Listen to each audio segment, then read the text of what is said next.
చెలగాటం. భద్రాచలం పేరుకు జాతీయ రహదారి, కానీ ఆ రోడ్డు చూస్తే అడుగడుగున గుంతలమయం. భద్రాచలం నుండి కంచర్ల వరకు వెళ్లే వేల సంఖ్యలో ఇసుక లారీలు తిరగటంతో రోడ్లు అస్తవ్యస్తంగా మారిపోయాయి. రోజుకు నెలలు సంవత్సరాలు గడుస్తున్నా ఎవ్వరు పట్టించుకొని అనాథలా తయారయ్యాయి. ఆ రోడ్లు నిత్యం శాసనసభ్యులు, అధికారులు తిరుగుతున్నారు. ఎవరికి పట్టి పట్టినట్లుగా వదిలేశారు. రోజుకి వేల సంఖ్యలో లారీలు తిరగటంతో ద్విచక్ర వాహనదారులు, ఆటోలు, పాదచారులు నరకయాతన పడుతున్నారు. మధ్యదారిలో ఉన్న దుకాణాలు దుమ్ముతో వ్యాపారాలు చేసుకోలేక అనారోగ్య సమస్యలతో బాధపడుతున్నారు. దారి పొడవునా పచ్చని చెట్లు దుమ్ము పట్టి పచ్చదనం కోల్పోతున్నాయి. ఈ రహదారిలోనే ప్రయాణించే ద్విచక్ర వాహనదారులు రోడ్లు సరిగ్గా లేక ప్రాణాలు కూడా కోల్పోయారు. నా పేరు మహమ్మద్ జానీ పాషా. నేను బీఆర్ఎస్ పార్టీ కో కన్వీనర్ గా దుమ్మగూడెం మండలంలో చేస్తా ఉన్నా.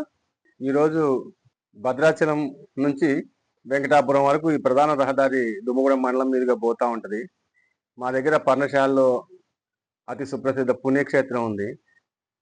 గతంలో చూసుకుంటే ఇక్కడ నుంచి భద్రాచలం పోవడానికి మేము ఒక 20 నిమిషాల్లో పోయే అంటే చక్కటి రహదారి ప్రాంతంలో ఉండేది. ఈరోజు ఈ కాంగ్రెస్ ప్రభుత్వం వచ్చిన తర్వాత ఈ ఇసుక ర్యాంపుల్ని మంజూరు చేయడం, ఆ ఇసుక ర్యాంపుల నుంచి రోజుకి వేలాది లారీలని ఈ రహదారి గుండా తీసుకుపోవడంతో రహదారులు పూర్తిగా ధ్వంసం అయిపోయినాయి.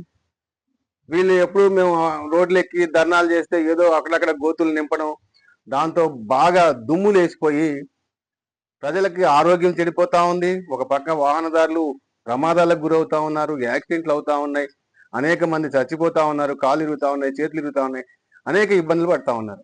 నా పేరు మచ్చా వెంకటేశ్వర్లు, సిపిఎం భద్రాద్రి కొత్తగూడెం జిల్లా కార్యదర్శిని.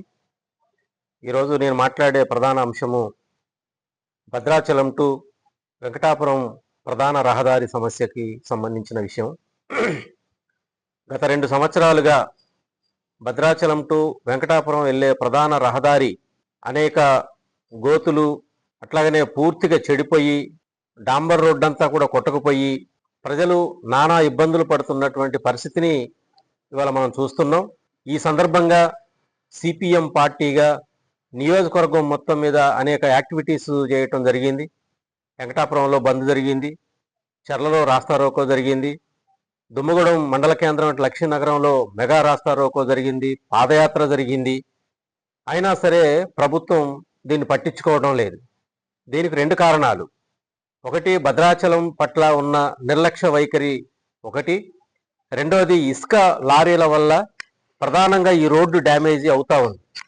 ఇంత ప్రధాన రహదారి రోడ్డు డ్యామేజీ జరుగుతూ ఉంటే స్థానిక ప్రజాప్రతినిధులు నిమ్మకు నీరెత్తినట్లు వ్యవహరిస్తున్నారు. గతంలోనే ఎంపీ గారికి, ఎమ్మెల్యే గారికి అనేక పర్యాయాలుగా చెప్పడం జరిగింది. ఎంపీ గారు ఎక్కడుంటారో కూడా ఇక్కడ ప్రజానీకానికి తెలియదు. ఎమ్మెల్యే గారు ఉన్నా లేనట్టే. ఎందుకంటే గతంలో సిపిఎం ప్రజాప్రతినిధులు ఈ నియోజకవర్గంలో అనేక పర్యాయాలు గెలవటం జరిగింది. ఇట్లాంటి దుస్థితి ఏనాడు రాలేదు.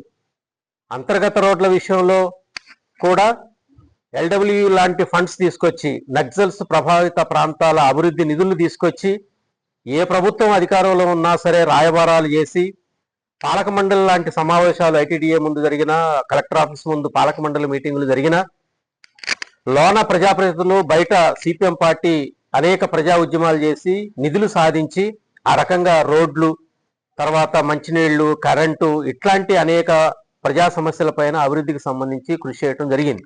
నమస్కారం. నా పేరు బొల్లోజు వేణు, సీతారాంపురం గ్రామం, దుమ్మగూడెం మండలం.